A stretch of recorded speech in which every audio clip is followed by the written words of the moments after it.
Bismillahirrahmanirrahim. İmam Buxoriy rahmatullohi alayhi Al-Adabul Mufrad nomli adab axloq haqida yozilgan hadis kitobi.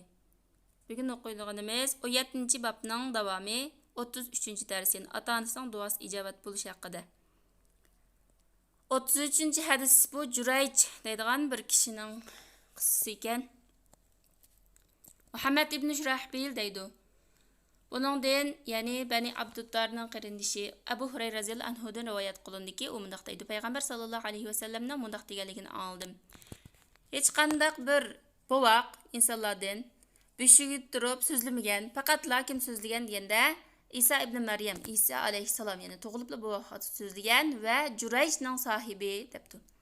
Deyildiki, ey Allohning payg'ambari, Jurayjning sohibi degan kim u? degan vaqtida Peygamber sallallahu aleyhi ve sellem şundaq dedi. Jurayj deb bir kishi bor edi deydi.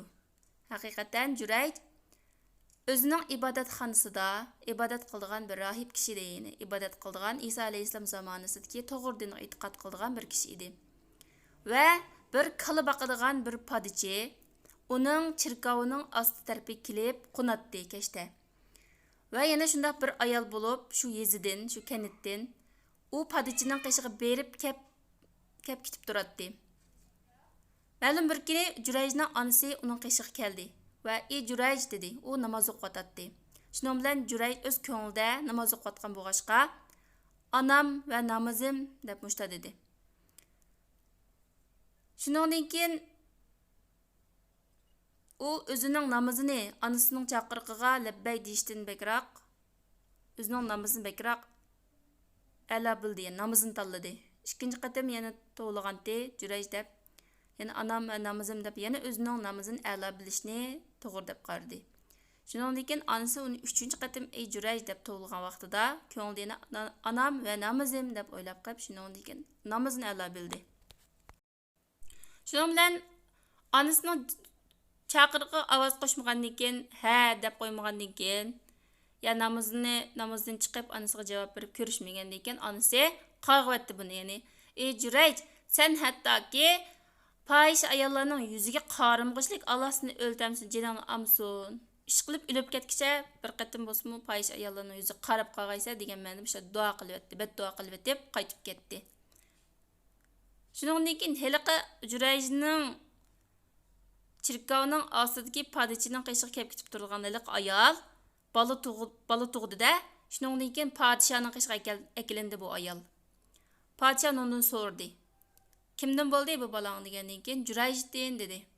Podsho dediki, heliqa chirkovning, heliqa ibodatxonaning sohibimi degandi. Shundoq dedi. Shuningdan keyin podsho g'azablanib, uning ibodatxonasini chiqib o'tinglar va uni mening qishimga akilinglar deb mushta buyruq qildi. Shuningdan keyin bu kishilar paltlar bilan uning ibodatxonasini urib chiqib, yiqilib tushdi oxiri bu ibodatxona.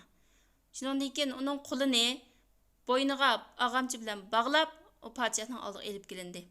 Shuningdan keyin mush mingish jarayonida fahish ayollarning oldidan o'tdi bu Jurayj.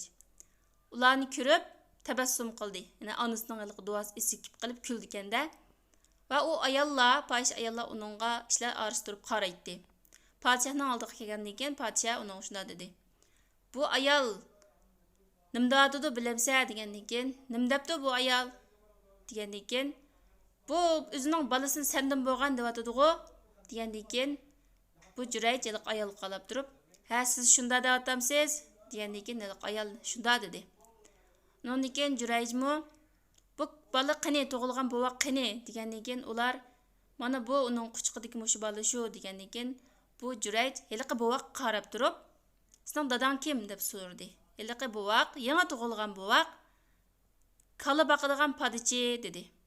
Shuningdan keyin podsho, bu bovoq yangi tug'ilgan, gap qilish imkoniyati bo'lmagan bu bovoq Allohning mo'jizasi yuz berib, Jurayjni axlab, zuvan kelib gap qilgan bo'lg'achqa, podsho uning pok ekanligini bildi. Shuningdan keyin xijil bo'lib, "Biz sening chirkovingni, ibodatxonangni oltindan qilib beraylimi?" degandan keyin Jurayj yo'q dedi.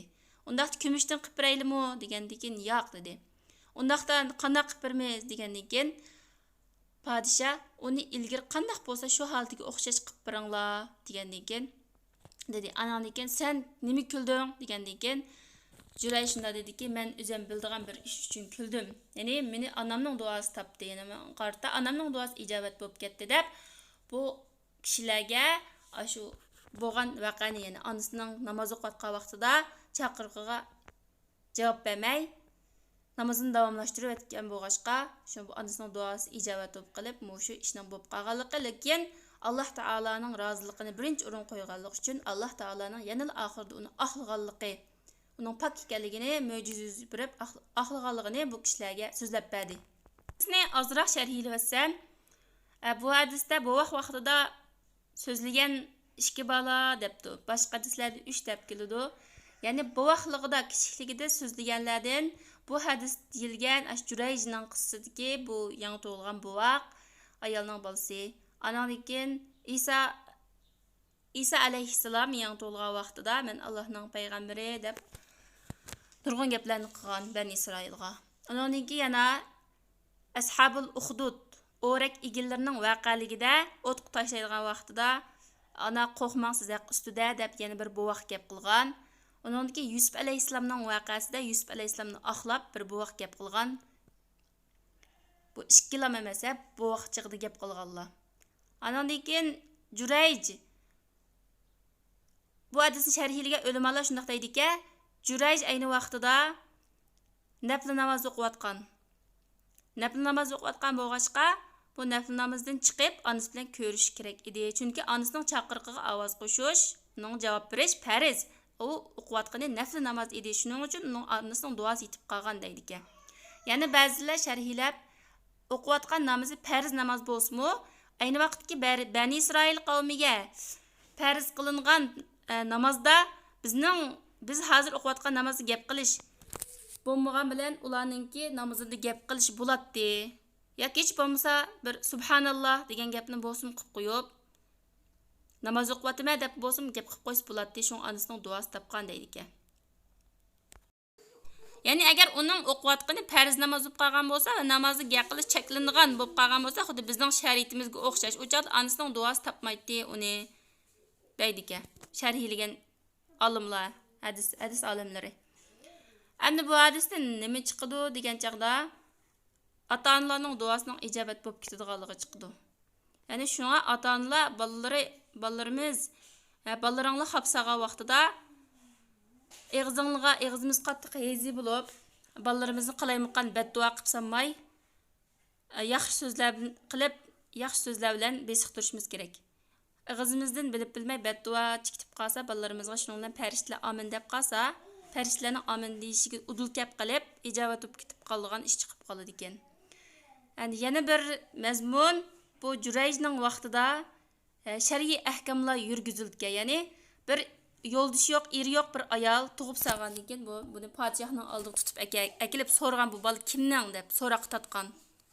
Jurayjning degan vaqtda Jurayjning qo'l-putlarini bog'lab, qo'llarini bog'lab akagan. Ammo podshohning bir xatoligi, podshoh bu surishti qilmaylam Jurayjni tutib akapti-da bog'lab. Nimasini chiqib o'tibdi. Ibodatxonasidan chiqib o'tibdi bu. Dalil paketni surishti qilib, tepib gunohsizmi yoki shu gunoh bormi shuni aniqlab o'tib, anandan keyin tutib akasin bo'ldi, uni bog'lab. Ham ibodatxonasida nima gunoh hamda uningni.